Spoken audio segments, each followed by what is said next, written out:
Salam Indonesia, salam Nusantara dari Sabang sampai Maroko, dari Miangas sampai Pulau Rote. Mantala iman kita, mantala kasih kita, mantala pengharapan kita tentunya dalam Yesus Kristus menjadi Tuhan dan Juru Selamat kita dan Juru Selamat dunia. Jangan katakan bahwa Yesus itu bukan Juru Selamat. Jangan katakan bahwa Yesus bukan Tuhan. Dia adalah Tuhan, dia adalah Juru Selamat. Kalau engkau percaya engkau akan diselamatkan, engkau tidak percaya engkau akan dihukum. Karena Yesus sudah berkata, akulah jalan dan kebenaran dan hidup, tiada seorang sampai kepada Allah kalau tidak melalui aku. Rasul Paulus mengatakan dalam Kisah Rasul 4 ayat 12, di bawah kolong keselamatan tidak ada dalam siapapun juga selain dalam Dia Yesus Kristus. Karena di bawah kolong langit ini tidak ada nama lain yang diberikan kepada manusia yang olehnya kita diselamatkan. Dan firman-Nya berkata, karena begitu besar kasih Allah akan dunia ini sehingga Ia mengaruniakan anaknya yang tunggal supaya setiap orang percaya kepadanya tidak binasa melainkan beroleh hidup yang kekal. Dan dengan hati percaya engkau dibenarkan, dengan mulut mengaku engkau diselamatkan. Kiranya oleh kekuatan Tuhan kita memilih yang terbaik dalam hidup ini. Dan doa dan harapan saya, kekuatan Tuhan, kekuatan firman, kekuatan Roh Kudus menyertai kita di pagi ini dalam menjalani hari-hari kita bersama dengan Tuhan. Puji nama Tuhan. Dan sebelumnya kita berdoa, terima kasih Tuhan, biarlah kami adalah orang-orang yang hidup sesuai firman-Mu Tuhan, sehingga kami menikmati segala kebaikan firman Allah. Dalam nama Yesus, haleluya, amin. Saya akan membacakan dalam Mazmur 119 ayat 6 sampai dengan 8. Sekiranya 5. Sekiranya hidupku tentu untuk berpegang pada ketetapan-Mu, maka aku tidak akan mendapat malu apabila aku mengamati segala perintah-Mu. Aku akan bersyukur kepadamu dengan hati jujur apabila aku belajar hukum-hukum-Mu yang adil. Aku akan berpegang pada ketetapan-ketetapan-Mu, janganlah tinggalkan aku sama sekali. Haleluya.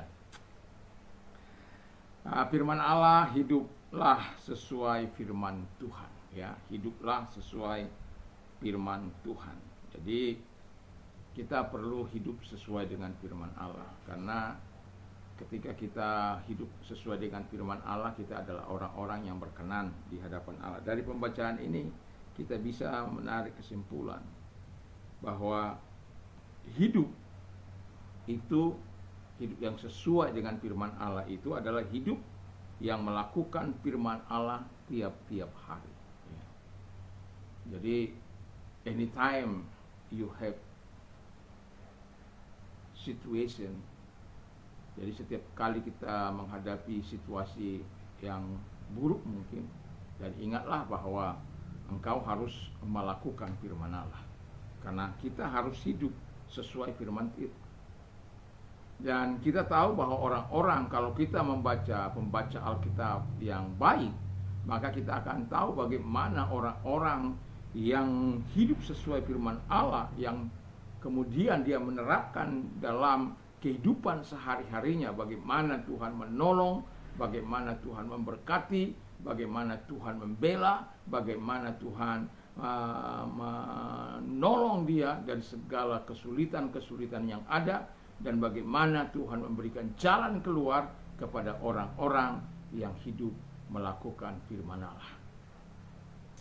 Hidup sesuai dengan firman Tuhan Allah juga hidup orang yang atau kita yang penuh dengan ucapan syukur. Dalam 1 Tesalonika 5 ayat 18 di sana dikatakan, ucapkanlah syukur dalam segala hal, karena itulah yang dikehendaki oleh Allah di dalam Kristus Yesus. Jadi hidup mengucap syukur itu bukan hanya dalam perjanjian baru, dalam perjanjian lama juga sudah dikatakan untuk mengucap syukur dalam segala hal.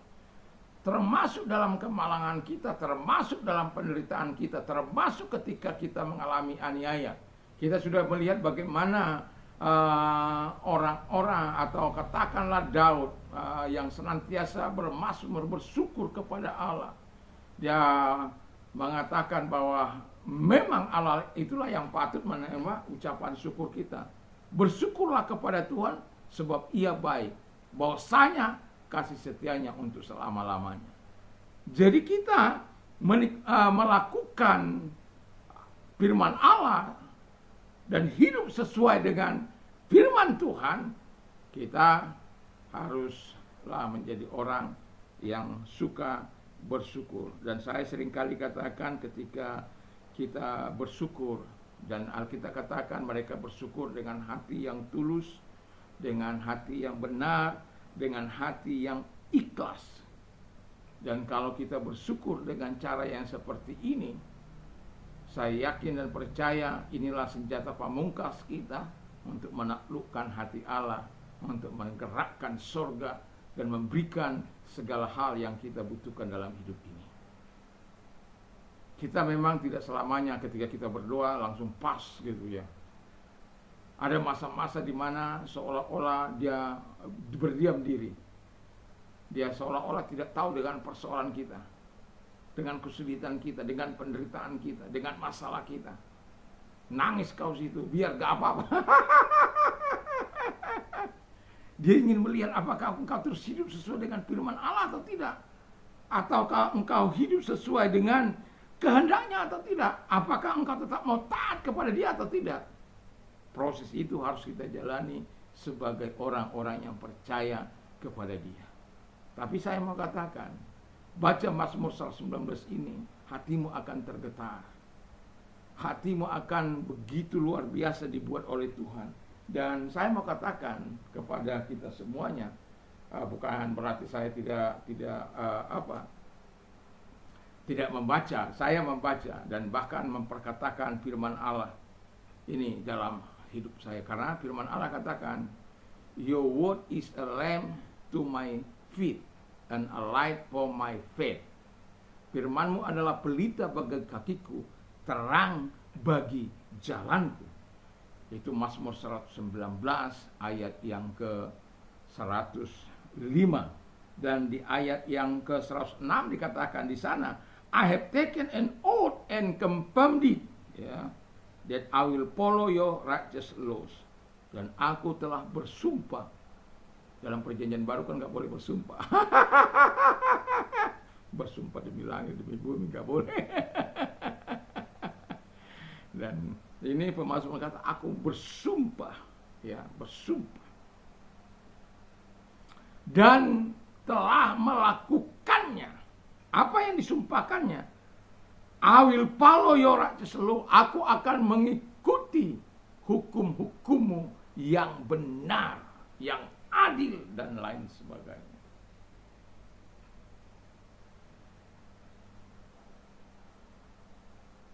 Dan itulah sebabnya kita perlu belajar firman Allah itu, supaya ucapan syukur kita bukan sekedar kita menaikkan ucapan syukur kepada Tuhan, tapi kita tahu intisari dari pengucapan syukur itu, di mana kita ingin memuliakan Tuhan, di mana kita ingin memberikan yang terbaik dalam ucapan syukur itu kepada Tuhan. Itu sebabnya ada orang yang baru sakit dan sembuh, dia mengucap syukur. Ada orang yang baru kecelakaan, patah kaki, patah tulang, ketika ada perubahan, dia mengucap syukur. Baru mengalami. Nah, itu hebat itu. Ketika saya dijarah, saya mengucap syukur. Alasan saya, kenapa saya bisa mengucap syukur? Karena bukan saya penjaranya. Bukan saya yang penjaranya, mereka yang menjara, orang lain yang menjara, bukan saya. Bukan saya menyusahkan orang lain, tapi orang lain menyusahkan saya. Nah, itu patut saya mengucap syukur. Karena apa? Saya tidak terlibat dalam rombongan orang yang sangat banyak itu dalam melakukan kejahatan itu. Nah, jadi mengucap syukur itu penting. Yang terakhir kata firman Allah, bahwa yang ayat terakhir, aku akan berpegang pada ketetapan-ketetapanmu, jangan tinggalkan aku sama sekali. Jadi di sini saya mau katakan bahwa kita hidup tidak menuruti keinginan hati kita saja, tapi kita harus tidak mengikuti keinginan hati kita tapi mengikuti keinginan hati Tuhan. Nah, ketika kita mengikuti keinginan hati Tuhan, kita tahu bahwa Tuhan itu tidak akan pernah membiarkan kita seorang diri. Bahkan firman Allah menjamin, menggaransikan kita bahwa Ia menyertai engkau sampai kepada kesudahan zaman. Bahkan namanya Immanuel, Allah yang menyertai engkau. Dan aku sekali-kali tidak akan meninggalkan engkau. Bayangkan itu Tuhan. Itu sebabnya kalau ada orang berani melakukan dosa di tempat-tempat tersembunyi, itu dia tidak sadar bahwa Allah itu maha hadir, bahwa Allah itu maha kuasa, bahwa Allah itu maha tahu, bahwa Allah itu maha suci. Dia tidak sadar itu. Dari mana kita tahu? Dari firman Allah. Dan itu sebabnya kita perlu menyesuaikan hidup sesuai firman Allah itu. Bukan malah bersebelahan dengan firman Allah, tapi menselaraskan dengan firman Allah, menyesuaikan dengan kehendak Allah. Firman Allah itu kan kehendak Allah, pikiran Allah, sikap hati Allah kepada umatnya, kepada gerejanya. Dan ini pemazmur ini memang sangat spesial. Kenapa? Mereka lah mengungkapkan isi hati mereka kepada Tuhan, di bawah inspirasi Roh Kudus. Mereka mengungkapkan hal-hal yang mereka alami dan hal-hal yang mereka nikmati dari Tuhan. Haleluya. Dan itu penting sebagai kesaksian hidup. Dan itulah sebabnya saya mau katakan, mari kita terus menyelaraskan diri dengan firman Allah. Tapi jangan pikir kalau engkau sudah selaras dengan firman Allah, tidak akan ada goncangan, tidak akan ada badai, tidak akan ada persoalan yang rumit, penderitaan dan lain sebagainya. Nonsen itu. Tapi yang jelas, aku menyertai engkau sampai kepada kesudahan zaman. Dan Tuhan akan memberkati engkau ketika engkau sesuai dengan firman Allah. Dalam keadaan apapun, engkau tidak keluar dari kebenaran firman Allah. Disitulah engkau akan melihat Allah berkarya dalam hidupmu. Ada banyak orang kadang-kala tidak bertahan dalam kesulitannya, dalam penderitaannya. Tidak menyesuaikan diri dengan firman Allah, malah menghujat Allah. Itu lihat itu orang-orang yang murtad itu. Memang Alkitab sudah katakan sih bahwa pada hari-hari terakhir akan ada orang yang akan murtad, ya, dan mengikuti roh-roh penyesat dan ajaran setan. Mereka telah termatrai, hati nurani mereka telah termatrai dengan cap mereka. Cap mereka siapa itu? Ya jalan setan-setan itu. Kita tahu sudah setan itu kan tugasnya menentang. Nah itu mereka menentang aja tuh. Tugas iblis memfitnah, apa? Itu kerja mereka memfitnah, mendakwa itu. Terus kemudian penggoda, itu penggoda mereka. Menggoda supaya iman kamu beralih. Ya. Tapi terpujilah Tuhan. Karena kita bukan berdasarkan apa kata seseorang yang baru 50 tahun. Katakan baru 50 tahun. Atau katakan sudah 100 tahun usianya. Lalu mau mengalahkan Yesus yang menjadi Tuhan itu. Enggak masuk akal. Ya.